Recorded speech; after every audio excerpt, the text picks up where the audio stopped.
Hi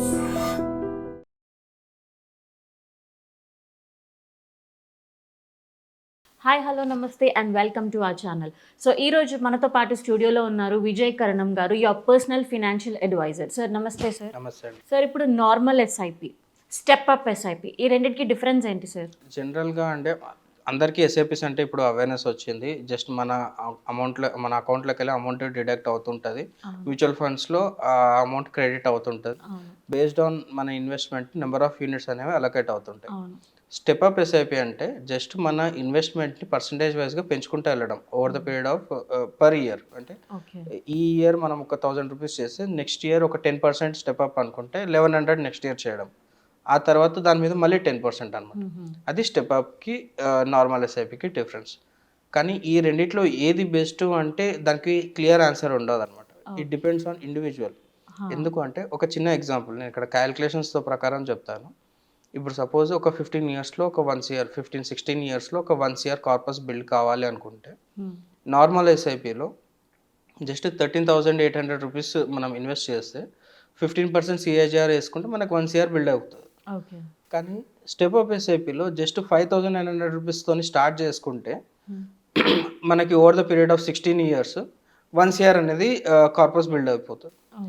చాలా మంది ఏమనుకుంటారు అంటే నార్మల్ ఎస్ఐపి కంటే స్టెప్ అప్ ఎస్ఐపి బెటర్ అని అనుకుంటారు. కానీ ఇక్కడ హార్ష్ రియాలిటీ ఏంది అంటే స్టార్టింగ్లో తక్కువ ఉంటుంది, కానీ ఎవ్రీ ఇయర్ గ్రాడ్యువల్గా పెరుగుతూ పోతూ ఉంటుంది.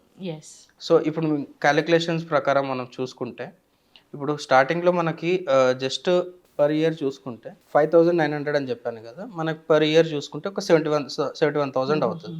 ఇంటూ 2 చేసుకుంటే 71,000 అట్లాగా అవుతుంది. కానీ అదే మనం 16th ఇయర్లో మనం చూసుకుంటే పర్ ఇయర్ 5,78,000 అవుతుంది. సో మనము 15 ఇయర్స్ తర్వాత అంత అమౌంట్ మనం ఇన్వెస్ట్ చేయగలుగుతామా పర్ ఇయర్ అనేది ఒక క్వశ్చన్ మార్క్. కొంతమందికి పాసిబిలిటీ అవుతుంది, కొంతమందికి అవ్వదు. కానీ నా సజెషన్ ఏంటంటే స్టెప్ అప్ కంటే normal SIP is the best thing. ఎందుకు అంటే ఎప్పుడైతే మనం ఎర్న్ చేస్తున్నామో మనం మ్యాక్సిమం దానికి అలొకేట్ చేసుకుంటూ వెళ్ళామనుకోండి, over the period of time దాని ఇంపాక్ట్ చాలా తక్కువ ఉంటుంది. సో ఇప్పుడు నార్మల్ ఎస్ఐపిలో 13,000 ఈరోజు నేను ఎస్ఐపి స్టార్ట్ చేశాను అనుకుందాం. Over the period of time 5 years 10 years తర్వాత 13,000 అనేది నెగ్లిజిబుల్ అవుతుంది. కానీ స్టెప్ అప్ ఎస్ఐపిలో 5,000 ఈరోజు మనం తక్కువ పెట్టుకున్నాం అనుకోండి, 10-15 ఇయర్స్ తర్వాత 50,000 అనేది ఇంపాక్ట్ ఎక్కువ పడుతుంది. సో అప్పుడు మేజర్ అలొకేషన్ మనం ఓన్లీ 1 ఇయర్ కోసమే అలొకేట్ చేయాల్సి ఉంటుంది. అందుకే మనకి ఎప్పుడైనా నార్మల్ ఎస్ఐపిలో అడ్వాంటేజెస్ కొంచెం బెటర్గా ఉంటాయి. అండ్ మనం ఎప్పుడైతే యంగ్స్టర్స్గా ఉన్నాము, మనం ఎప్పుడైతే యంగ్గా ఉన్నామో డ్యూరేషన్ మంచిగా ఉంది, 16 ఇయర్స్ మనం అలొకేషన్ చేయగలుగుతున్నాం. సో ఇంత ఎక్కువ అలొకేషన్ మనం ఎర్లీ ఏజెస్లో చేసుకుంటే తర్వాత కొంచెం తగ్గినా కూడా impact will be very less అనమాట. సార్ ఇప్పుడు మనం పర్సంటేజెస్ అనేది పెంచుకోవచ్చు అంటారా? యా, డెఫినెట్గా అండి. ఇక్కడ మనం తీసుకున్న అలొకేషన్ ప్రకారము 15% అంటే 5,900కి 15% స్టెప్ అప్ చేసుకుంటూ వెళ్తే 16 ఇయర్స్లో 1 ఇయర్ అక్యుములేషన్ అవుతుంది. కొంతమంది ఏం చేస్తున్నారు అంటే ఎవ్రీ ఇయర్ 100% అలాగే స్టెప్ అప్ కూడా చేసుకుంటున్నారు. ఎందుకంటే ఇప్పుడు ఫినాన్షియల్ కండిషన్ కొంచెం తక్కువగా ఉంది. నెక్స్ట్ ఇయర్ డెఫినెట్గా బెటర్ జాబ్స్ ఉంటాయి, బెటర్ ఇన్కమ్ ఉంటుంది, ఎవ్రీ ఇయర్ మేము డబుల్ చేసుకుంటూ వెళ్తాము అనేసి అట్లాగా ఉన్నారు. కొంతమంది మేము ఇప్పుడు ఏదైతే చేస్తున్నామో ఇక్కడ నుంచి తగ్గించుకునే వాళ్ళు ఉంటారు. ఆ ఫ్లెక్సిబిలిటీ మీకు డెఫినెట్గా ఉంటుంది. ఎస్ఐపిలో మనకు అదే అడ్వాంటేజ్. జస్ట్ ఒక 10 days 15 days బిఫోర్ మీ అడ్వైజర్కి మీరు ఇన్ఫార్మ్ చేయగలిగితే ఆ ఎస్ఐపిని వాళ్ళు మాడిఫై చేస్తారనమాట. వన్స్ మాడిఫై అయ్యి అది అప్రూవ్ అయ్యింది అనుకోండి, డెఫినెట్గా మీరు ఎంతైతే అలొకేట్ చేయాలనుకుంటున్నారో అంతే వెళ్తుంది. కానీ ఏదైనా సరే మీ లాంగ్ టర్మ్ ప్లానింగ్ మాత్రం సేమ్ ఇన్లైన్ ఉండాలి. మీకు 1 ఇయర్ 15 ఇయర్స్లో కావాలంటే 1 ఇయర్ కావాల్సిందే. అది స్టెప్ అప్ అయినా స్టెప్ డౌన్ అయినా లేకపోతే నార్మల్ ఎస్ఐపి అయినా దానికి మాత్రం ఖచ్చితంగా మనం స్టిక్ అయి ఉంటే మాత్రం డెఫినెట్గా ఆ గోల్ని మనం ఈజీగా అచీవ్ కావచ్చు. సార్ ఇప్పుడు వన్ టైం ఇన్వెస్ట్మెంట్ని ఎస్ఐపిని క్లబ్ చేయొచ్చు అంటారా? డెఫినెట్గా అండి. ఇప్పుడు మనం నార్మల్ ఎస్ఐపి అయినా స్టెప్ అప్ ఎస్ఐపి అయినా ఏదైతే ఫండ్లో మనం చేస్తున్నామో అక్కడ మీరు లంసమ్స్ కూడా చేయొచ్చు, వన్ టైం ఇన్వెస్ట్మెంట్స్ చేయొచ్చు. ఫర్ సపోజ్ కొంతమందికి బోనస్ వస్తుంటుంది.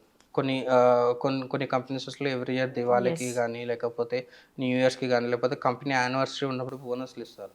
అప్పుడు వాళ్ళు ఏం చేయాలి అంటే మార్కెట్ మూవ్మెంట్ని కొంచెం జాగ్రత్తగా కన్సిడర్ చేసుకొని ఏ ఫండ్స్లో మంచిగా ఉందో ఆ ఫండ్లో వాళ్ళు లంసమ్ ఇన్వెస్ట్మెంట్ చేయొచ్చు. లేకపోతే చాలామంది ఏదైతే ఎస్ఐపిస్లో వాళ్ళు కంటిన్యూ చేస్తున్నారో అక్కడనే వాళ్ళు లంసమ్ ఇన్వెస్ట్మెంట్ చేసుకున్నారనుకోండి, that will be the best option. అది ఫస్ట్ అప్రోచ్. సెకండ్ అప్రోచ్ ఏం చేయాలి అంటే ఎప్పుడైతే లంసమ్ ఇన్వెస్ట్మెంట్స్ వస్తాయో ఫస్ట్ డెట్ ఫండ్లో పార్క్ చేయాలి. డెట్ ఫండ్లో పార్క్ చేసి అక్కడ నుంచి ఎస్టీపీ మోడ్లో మళ్ళీ ఇదే ఫండ్కి మనము అమౌంట్ని గ్రాడ్యువల్గా పంపించుకుంటూ ఉండాలి. డెట్ ఫండ్లో ఎప్పుడు పార్క్ చేయాలి అంటే మన కార్పస్ ఎక్కువ ఉన్నప్పుడు 5 lakhs కానీ 10 lakhs కానీ 20 lakhs కానీ ఎప్పుడైనా ఒక పెద్ద కార్పస్ మనకు అమౌంట్ బయట నుంచి వచ్చింది అంటే దాన్ని డెట్ ఫండ్లో పార్క్ చేసి అక్కడ నుంచి ఎస్టీపీ మోడ్లో మనము ఈక్విటీ ఫండ్స్కి పంపించాలన్నమాట. ఓకే. చాలామంది చేసే మిస్టేక్ ఏంది అంటే వచ్చిన అమౌంట్ అంటే పెద్ద అమౌంట్స్ అయినా సరే అంటే 1-2 lakhs అంటే ఓకే అండి, నో ప్రాబ్లం. కానీ when it is going 5 lakhs 10 lakhs అట్లా వెళ్తుంది అనుకోండి, అది లంసమ్ ఇన్వెస్ట్మెంట్స్లో ఈక్విటీలో చేయొద్దు అనమాట. ఎందుకంటే మనకి యూనిట్ అలొకేషన్ అనేది కరెక్ట్గా అవ్వదు. ఓకే. సో ఎప్పుడైతే ఎస్టీపీ మోడ్లో మనం తీసుకుంటే మన యూజింగ్ రూపీ యావరేజింగ్ కాన్సెప్ట్ మనం ఇంతకుముందు కొన్ని వీడియోస్లో ఎక్స్ప్లెయిన్ చేస్తాము. ఆ కాన్సెప్ట్ ప్రకారం మనకి over the period of time మనం చూసుకుంటేనే నెంబర్ ఆఫ్ యూనిట్స్ అనేది ఎక్కువగా వస్తుంది అనమాట. ఓకే. ఆ యూనిట్స్ ఎప్పుడైతే ఎక్కువగా వస్తాయో మనం ఎప్పుడైతే విత్డ్రాల్ చేస్తుంటామో ఆ యూనిట్స్కి ఆ రోజు మార్కెట్ వాల్యూ ఎట్లా ఉందో దాన్ని క్యాలిక్యులేట్ చేసుకుని మనకి పర్సెంటేజ్ ఆఫ్ ప్రాఫిట్స్ అనేది బుక్ అవుతాయి. సో ఈ ఎస్టీపీ మోడల్ని లంసమ్స్లో యూజ్ చేసుకోవాలి. అండ్ సేమ్ ఫండ్లో మనము ఎస్టీపీ చేసుకుంటే will be much more better than normal SIPs కానీ స్టెప్ అప్ ఎస్ఐపీస్ కానీ. Thank you so much sir. Thank you.